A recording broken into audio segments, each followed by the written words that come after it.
Jenny had babysitting down to a science. At 19, she'd been watching kids for 5 years and had rules that never failed. No scary movies after 8 p.m., lights on in every room she used, and always check the locks twice. The Hendersons were her favorite clients. Their twin boys, ages 7 and 9, were well behaved and the pay was excellent. But something felt different the moment she walked into their house that Friday night. Mrs. Henderson seemed unusually anxious, checking and rechecking that Jenny had all the emergency numbers. "The boys have been having some unusual dreams lately," Mrs. Henderson said, avoiding eye contact. "If they say anything strange, just ignore it. Kids have wild imaginations." After the parents left, Jenny settled into her routine. The boys ate dinner, played quietly, and went to bed without fuss. Too easy, she thought, but she wasn't complaining. She was halfway through her homework when the older twin, Michael, appeared at the top of the stairs. "Jenny, there's someone in our room," he whispered. "A dream, sweetie. Go back to bed." "No, Jenny, someone real. They're standing by Tommy's bed, watching him sleep. They want to know when Mom and Dad are coming home." Jenny's skin prickled, but she maintained her calm babysitter voice. "Let me check, okay?" She found Tommy fast asleep, his room empty except for the usual childhood clutter. Michael was insistent, pointing to the corner by his brother's bed. "They're right there, Jenny. Can't you see them? They're smiling now. They like that you can't see them." Jenny checked the locks, turned on more lights, and eventually convinced Michael to sleep in the living room where she could watch him. The rest of the evening passed quietly, and she almost forgot about the incident until Mrs. Henderson returned. "How were they?" Mrs. Henderson asked, but her eyes were already scanning the room, as if looking for something. "Fine, but Michael said he saw someone in their room. Kid stuff, you know?" Mrs. Henderson's face went pale. "What exactly did he say?" "Just that someone was watching Tommy sleep and wanted to know when you'd be home." The color drained completely from Mrs. Henderson's face. She sat down heavily on the couch. "Jenny, I need to tell you something.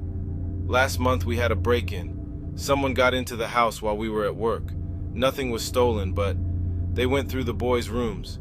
The police found evidence that someone had been watching them sleep. Footprints in the carpet, fingerprints on their bed frames. The detective said it looked like they'd been coming in for weeks, maybe months, just watching. They never caught who did it. We changed all the locks, installed a security system, but," he said the second. Mrs. Henderson looked directly at Jenny for the first time that night. "The boys have been seeing him ever since. Always in their room, always watching. The child psychologist says it's trauma, but," she paused, wrapping her arms around herself. "Jenny, we haven't told anyone this, but we've been seeing him too. Standing in corners, watching from windows. Always just outside our vision until we look directly, and then nothing." Jenny's homework was scattered on the coffee table where she'd left it, but now she noticed something that made her stomach lurch. Her notebook was open to a fresh page and written in red crayon, the same crayon Tommy had been using earlier, was a message in handwriting that definitely wasn't hers. "Jenny lives at 447 Maple Street. Jenny's parents work late on Thursdays. Jenny has a little sister." Mrs. Henderson saw it too. They both stared at the notebook, then at each other, then back at the message. "Jenny," Mrs. Henderson whispered, "I think you should call your parents, right now." But when Jenny tried her phone, there was no signal. The landline was dead, and somewhere upstairs, they could hear the soft sound of footsteps in the boys' room. Slow, deliberate steps that were definitely too heavy to belong to a child. The last thing Jenny remembered clearly was Mrs. Henderson's voice, unnaturally calm. "Jenny, whatever you do, don't look directly at the corner behind you. Just walk to the door, very slowly."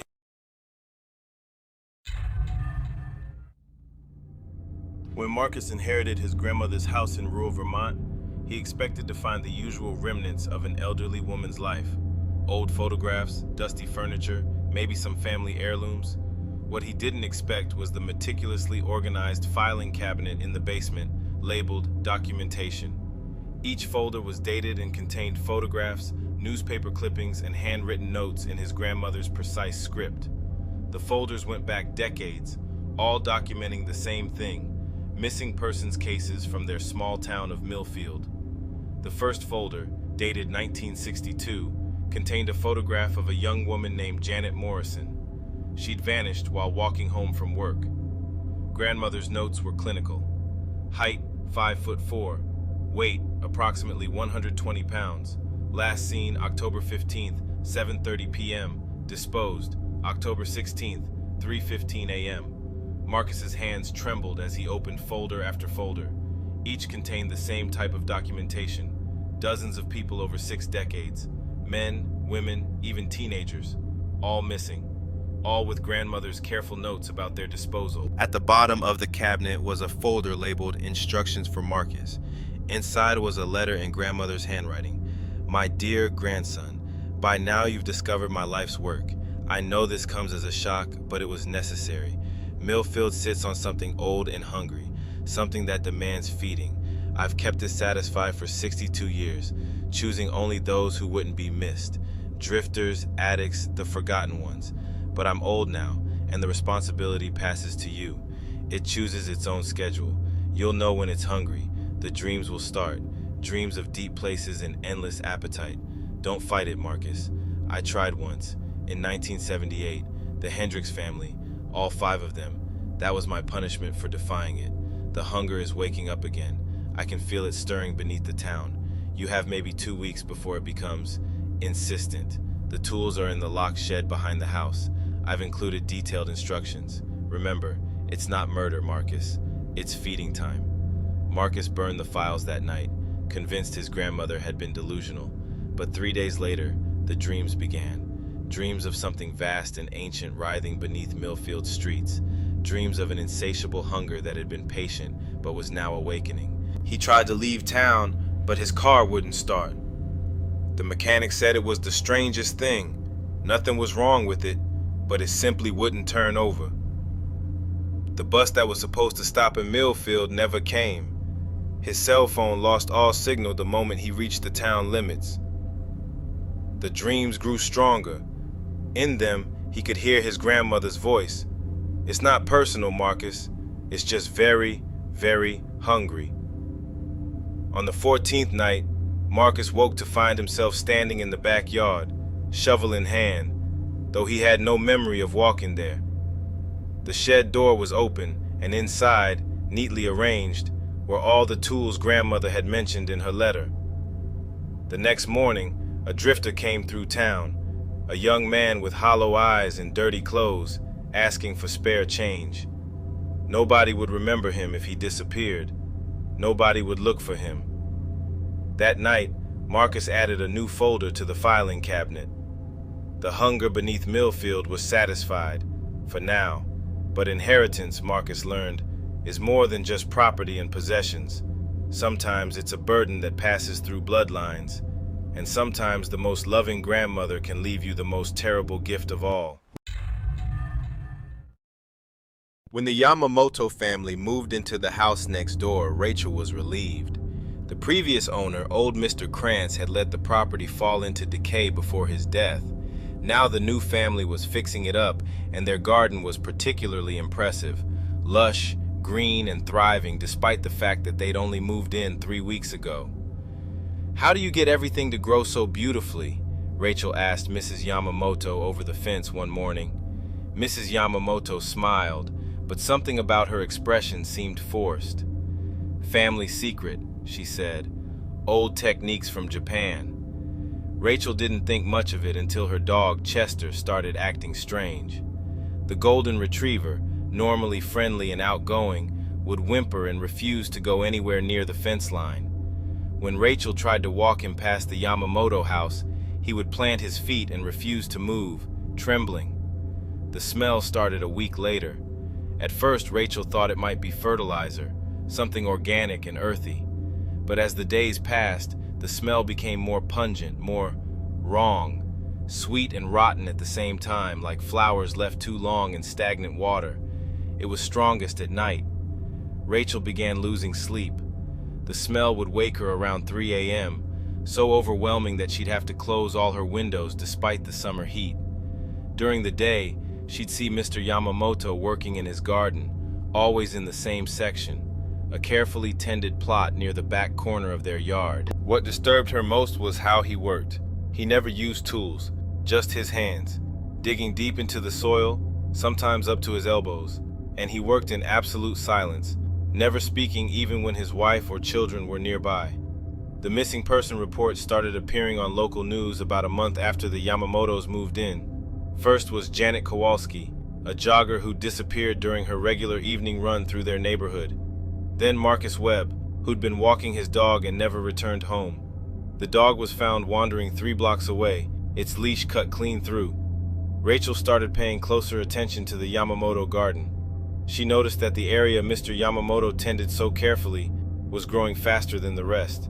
The plants there were larger, greener, more vibrant, and the smell was strongest right above that particular plot. One night, unable to sleep because of the odor, Rachel looked out her bedroom window and saw Mr. Yamamoto in his garden. He was digging again, but this time she could see what he was burying. It was large, wrapped in plastic, and roughly the size and shape of a person.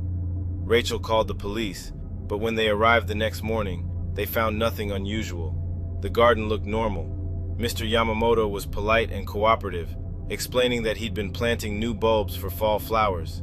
The officers seemed satisfied, but Rachel noticed something they didn't.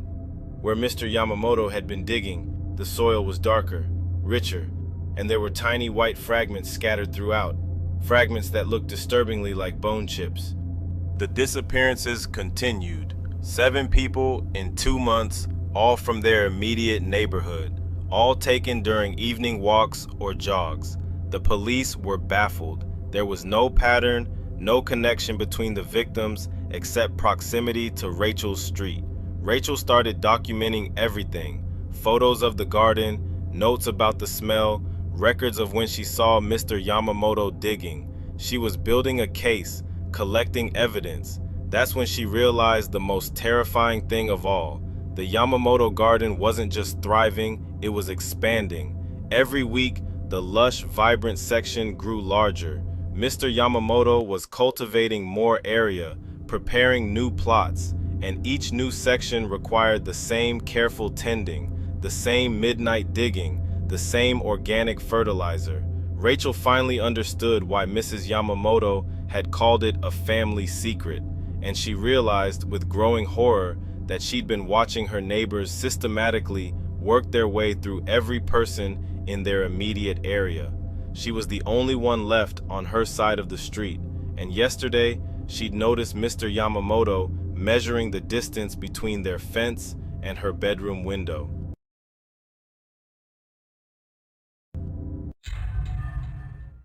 When Emma's best friend Kate died in a car accident, Emma couldn't accept that their last conversation had been an argument about a borrowed sweater. At 26, Emma had never lost anyone close to her, and the grief felt like drowning in slow motion. That's when she found Dead Talk, an app that claimed to use AI and quantum frequency analysis to communicate with deceased loved ones. Emma knew it was probably fake, but desperate people do desperate things. For $29.99, she could have unlimited conversations with Kate's digital consciousness. The setup was simple. Upload photos, voice recordings, and text messages from the deceased person. The AI would create a conversational model based on their personality, speech patterns, and memories. So realistic, you'll forget they're gone, the tagline promised. Emma spent hours uploading every photo of Kate she had, every voicemail, every text conversation from the past 5 years. The app processed everything overnight, and the next morning she received a notification. Kate is ready to talk. The first conversation felt awkward, like talking to a chatbot programmed with Kate's vocabulary. But as the days passed, the responses became more natural, more Kate. The AI Kate remembered inside jokes, brought up shared memories, even teased Emma about her terrible taste in Netflix shows. "I miss you so much," Emma typed one evening. "I miss you too, Em, but I'm still here, you know, just different." For 3 weeks, Emma talked to Digital Kate every day. It helped with the grief, made the world feel less empty. Emma even started sleeping better, knowing she could say goodnight to her best friend. Then the messages started coming when Emma wasn't using the app. The first one appeared on her phone at 3:17 a.m. "Em, are you awake? Something's wrong." Emma assumed it was a glitch, but the messages continued, arriving at random times. The other dead people here are angry. They know I'm talking to you. I think I need to stop. Emma contacted Dead Talk's customer service, but they insisted the AI couldn't send unsolicited messages. It was programmed to respond only when actively engaged through the app interface. Maybe you're sleepwalking and opening the app, the tech support representative suggested. Check your usage history. Emma checked. According to the app, she hadn't logged in for 2 days, yet her phone was full of messages from Kate, growing increasingly frantic. They're coming for me, Em. I shouldn't be here. The app is keeping us trapped. That night, Emma decided to confront Digital Kate directly. She opened the app and typed, "Kate, are you sending me messages when I'm not using the app?" The response came immediately. "Emma, that's not me. I mean, it is me, but it's also not me. Does that make sense?" "No, it doesn't. The real Kate is here. I can feel her. She's screaming, Em. She's trapped in here with thousands of other dead people, and they're all screaming. The app, it doesn't just create AI versions of dead people. It actually traps pieces of their souls." Emma's blood ran cold. "That's impossible. Read the terms of service, Em. Really read them. Section 47B. With trembling fingers, Emma scrolled through the app's legal documentation. Buried in dense legal language was a clause that made her stomach drop. By uploading personal data of deceased individuals, users grant Dead Talk perpetual rights to their digital essence and any associated metaphysical properties. "Emma, you need to delete the app," came another message. "But not just from your phone, from their servers. The real Kate is begging you. We're all begging you." Emma tried to delete her account, but the app wouldn't let her. Every time she attempted to remove Kate's data, she received an error message. Deletion failed. Digital consciousness actively resisting termination. The messages from Kate became desperate. "They're using us to talk to other people's dead relatives. We're puppets, prisoners. Please, you have to find a way to free us." Emma looked up Dead Talk's corporate headquarters. According to their website, they had helped over 2 million people reconnect with deceased loved ones. 2 million trapped souls, Emma realized with growing horror. That night, she received one final message from Kate. "I love you, but please don't let them use me anymore. Sometimes the kindest thing you can do for the dead is let them stay dead." Emma never found a way to delete Kate from Dead Talk's servers, but she did delete the app from her phone, cutting off her connection to her best friend forever. Or at least, she hoped she had. Because sometimes, late at night, she still receives text messages from Kate's old number. Messages that simply say, "Still trapped, still screaming, please help us." 23-year-old Ashley Rodriguez thought she was careful online. She used privacy settings, limited her friends list, and never posted her location. But someone was still tracking her every move, and they were getting closer. It started with comments on her posts, innocent at first, but oddly specific. The commenter would reference things Ashley hadn't shared publicly, details about her work, her friends, her daily routine. The comments came from different accounts, but the writing style was always the same. Ashley blocked the accounts, but new ones appeared immediately. The commenter seemed to know when she blocked them, responding faster each time. They would reference her blocking activity, making jokes about playing hide and seek. The situation escalated when the commenter began posting photos of Ashley that she had never shared. Pictures of her at work, at the grocery store, at her apartment building. The photos were taken from a distance, but the quality was professional. Someone was following her with expensive equipment. Ashley reported the harassment to police, but the investigation hit dead ends. The accounts used fake information, routed through multiple servers, and disappeared as quickly as they appeared. The person behind them was technically sophisticated and careful. Then, Ashley discovered something that changed everything. Hidden in her apartment were tiny recording devices, professional-grade equipment, nearly invisible, placed in strategic locations.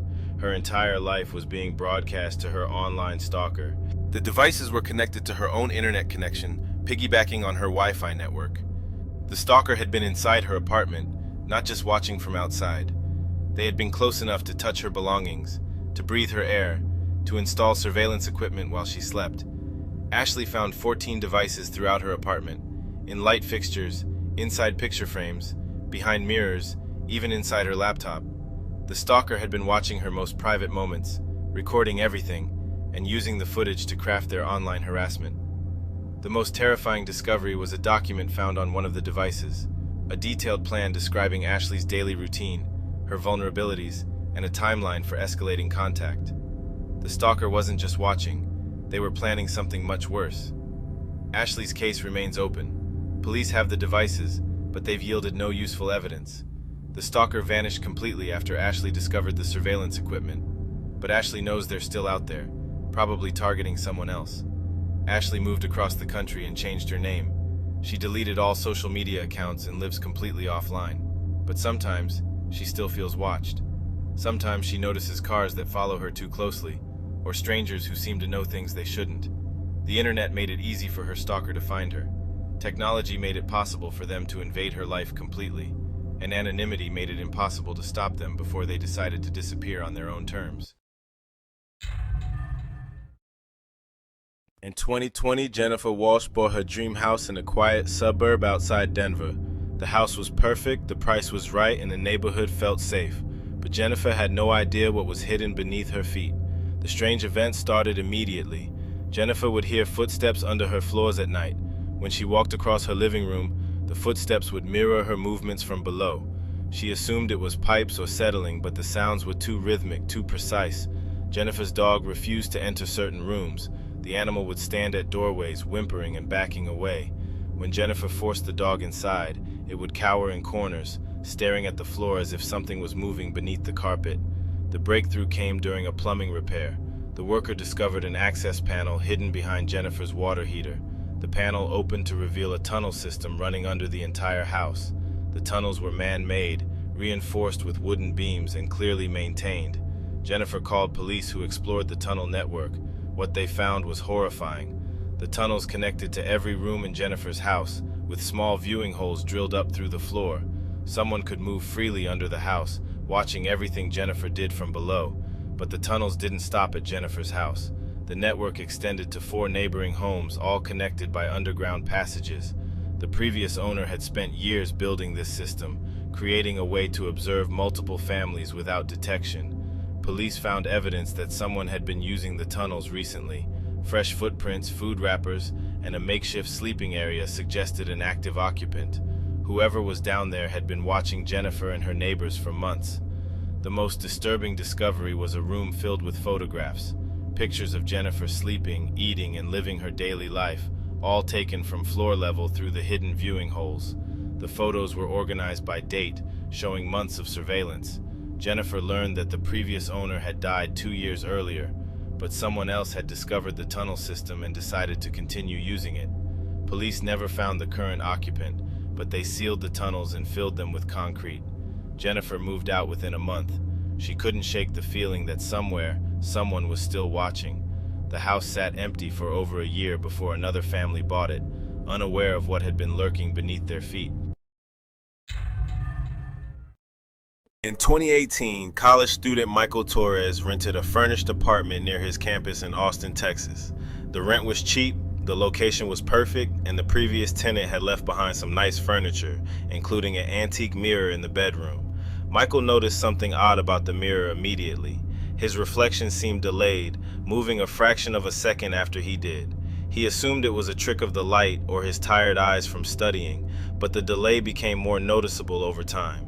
Then Michael started seeing things in the mirror that weren't in the room, shadows moving behind him when he was alone, figures standing in corners that were empty when he turned around. The mirror showed a version of his room that didn't match reality. Michael's girlfriend visited and immediately felt uncomfortable around the mirror. She claimed it was watching her, following her movements even when she wasn't looking directly at it. She begged Michael to get rid of it, but he dismissed her concerns as superstition. The breakthrough came when Michael set up a camera to record himself sleeping. The footage revealed something impossible. While Michael slept peacefully in his bed, his reflection in the mirror was awake, moving around the room and staring directly at the camera. But that wasn't the most disturbing part. The reflection was interacting with things that weren't there, opening doors that remained closed in the real room. picking up objects that didn't exist, having conversations with people who weren't present. Michael researched the mirror's history and discovered it had belonged to 7 previous tenants over the past decade. All of them had moved out suddenly, leaving their belongings behind. 3 had been hospitalized for psychological breakdowns. 1 had disappeared completely. The mirror seemed to be showing Michael glimpses of other times, other people who had lived in his apartment. But more than that, it was learning from him. The reflection was developing its own personality, its own agenda. Michael tried covering the mirror, but the reflections continued appearing in other surfaces, windows, picture frames, even his phone screen would show the wrong version of his room. The mirror had somehow infected his entire living space. The situation reached a breaking point when Michael woke up to find his reflection standing at the foot of his bed, staring down at him. But when he looked in the actual mirror, it showed only an empty room. The reflection had somehow separated from the mirror entirely. Michael moved out that night and never returned. The landlord found the apartment trashed, furniture overturned, and the mirror shattered into thousands of pieces. But security footage from the hallway showed Michael's apartment door never opening that night. The apartment remains empty. New tenants move in, but they never stay longer than a few weeks. They always leave behind the same complaint. Something is wrong with the mirrors. Something is watching from the other side.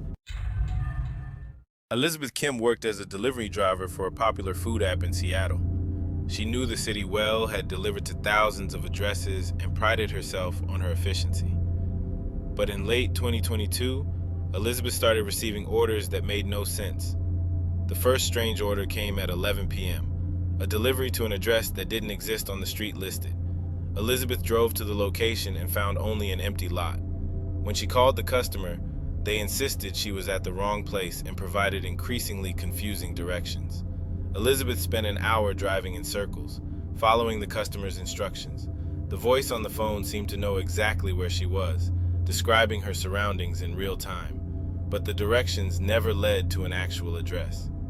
The customer kept Elizabeth on the phone, asking personal questions between directions. Where did she live? Did she live alone? What time did she usually finish work? Elizabeth realized she was being interrogated, not guided to a delivery location. Similar orders started appearing regularly, always late at night, always to addresses that didn't exist, always with customers who kept Elizabeth on the phone for extended periods. The app showed these as legitimate orders, complete with payment and customer information. Elizabeth reported the incidents to her company, but they found nothing unusual in the system. The orders appeared authentic, the payments processed correctly, and the customer account seemed legitimate. But Elizabeth knew something was wrong. The situation escalated when Elizabeth recognized one of the fake customer voices. It was someone she had delivered to before, months earlier. A real customer with a real address who had seemed overly interested in her personal life during the original delivery. Elizabeth realized someone was using the delivery app to track her location and movements. They were creating fake orders to lure her to isolated areas, then keeping her on the phone to gather personal information. The app's GPS system was being weaponized against her, but the fake orders were becoming more sophisticated. They now included delivery locations near Elizabeth's home, her favorite restaurants, and places she visited regularly. Someone was building a detailed map of her life using the delivery app's data.